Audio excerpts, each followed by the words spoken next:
Today is Thursday, and Thursday is my team meeting day and social media day.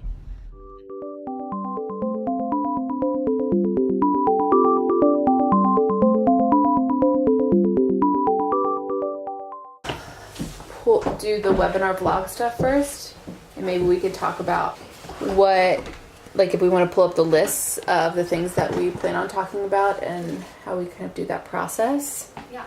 Okay. We decided to ask on Facebook and some other social media outlets what people were interested in learning more about, and so that's where this information is coming from, basically.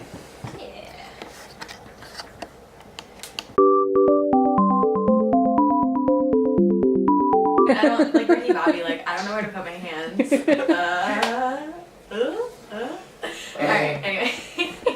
So, as an open dialogue with partners, like a how-to, how and when to start talking to kids about sex, how to increase desire/working through frustrations in order to open a better channel for sex, orgasm, maybe team up with me on this one, sexual identities, gender identities, internalized homophobia and how that can affect relationships, STI discordant couples, masturbation, ways to have an open dialogue with a partner, orgasm, common misconceptions about sex, sex and Christian marriage, and how to teach/talk to your kids about sex. Cool.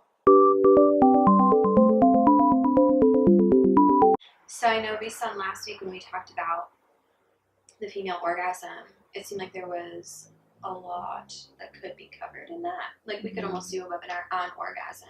Yeah. Sure. Because I think sex is vulnerable, but then the orgasm piece is really vulnerable. You really have to be trusting. And so that was a common theme that I keep seeing too, is how do I invite my partner into what feels good for me and what I know feels good, and how do I teach them that, and how do I reach an orgasm with my partner knowing that I can't by myself. Yeah. Mm-hmm. Yeah, because oftentimes partners then get upset, frustrated, confused, take it personally, feeling like something's wrong with me if I can't do it, blah, blah, blah. So yeah, definitely opening up that conversation is good. Yeah, the other piece to it was that we are in a society typically that gets into this patriarchal. Yeah, that there was this idea that females only provide sex to please their husbands, mm-hmm. as a business transaction. I take care of the household, and I also provide this thing for my husband. But it was never about pleasing myself or receiving pleasure, and so that's trickled through generationally. Sure. And so that's one of the pieces is we have sex and then it ends. We have sex, he ejaculates, it ends, mm-hmm. and then she's still kind of left with nothing. Yeah. And how do you foster that conversation with could we still continue, because I would like to experience, because that is also really vulnerable. And yeah, absolutely.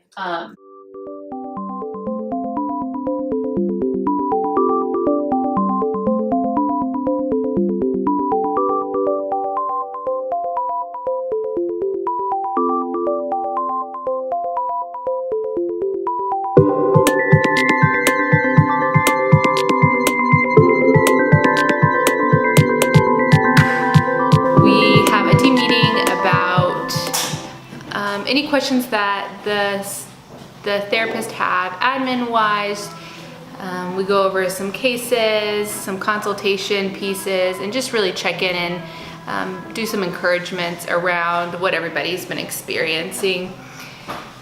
The reason why I like to do this is because our therapists and our office manager, the people who work with us, are just they dive in and they give their all, and I'm so appreciative of that. So this is my way of giving back to them and serving them. So now I'm going to make the dinner, prepare for the dinner for our team meeting tonight, and we're making vegan corn chowder, which it's cold outside, so any kind of soup really is gonna be good. So that's what we're gonna do now.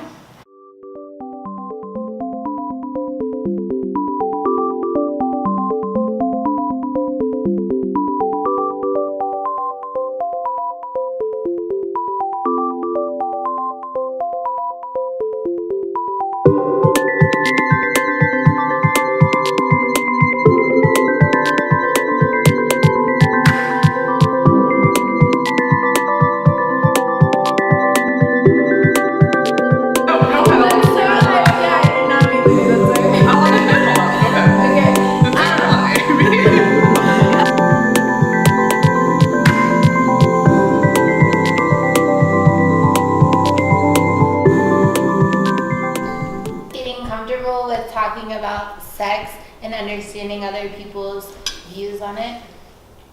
I would say for me, it is normalizing the conversation and just making it not feel like it's just having conversations either with like clients or just people informally or even just in the women's healthy sexuality group to just be able to not, I don't want to say like not feel like weird or not giggle, because some of it is kind of a little bit of giggling, but to feel like you can just talk about things and then it's not problematic. What they have is not like the craziest thing, even if it might be something you may not have come across, but it just doesn't have to feel like they're on their own. Yeah, So. that is isolating. Yeah, I like that part. Been a great month.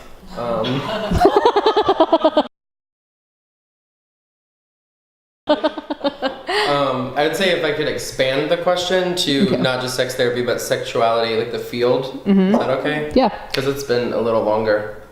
I think the people that work in this field are really great. Like it takes a special kind of person, and I like that kind of person. Someone that like isn't afraid to shy away from things that people say don't talk about. Yeah.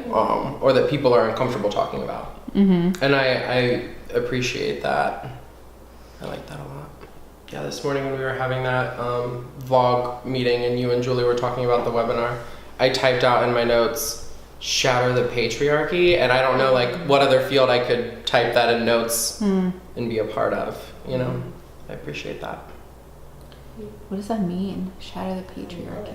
So when you were talking about the webinar focusing around orgasm and really like historically it being like sex is something that women do, I see. not enjoy or participate in. It's like I went to the grocery store and got groceries. I don't go to the grocery store.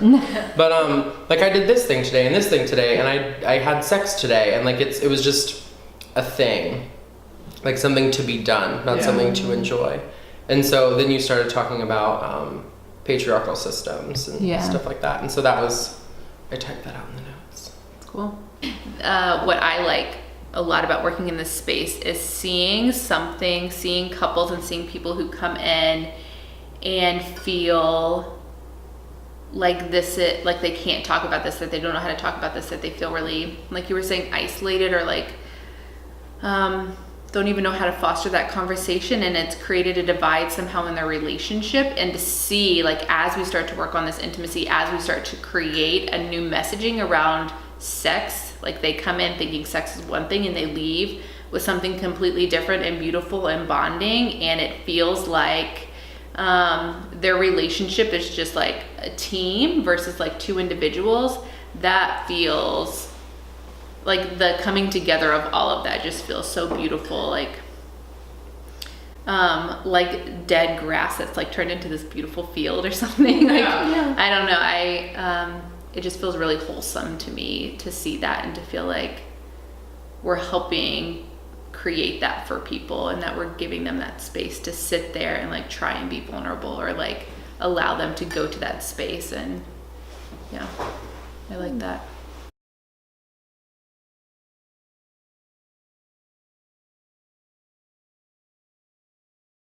It's Jen. Oh, you want me to answer this question? I don't know. I just saw your face. I've gotten some really funny responses. Yeah. I've gotten, can you coach me on how to have better sex? Yep. And in a way, it's like a really good question, right? But at the same time, like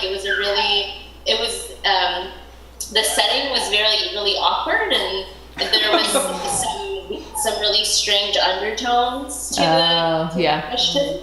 So, hey, talk to me about how to do this. But it was more like, hey, can you like physically show me? Oh yeah. So that was like a little awkward, obviously. All right. So. Yeah. I know. I think that's the biggest piece with this is some people do body work, are surrogates, but we are not surrogates, so we do not interact with our clients sexually. which can be a huge misconception of what we do. Yeah.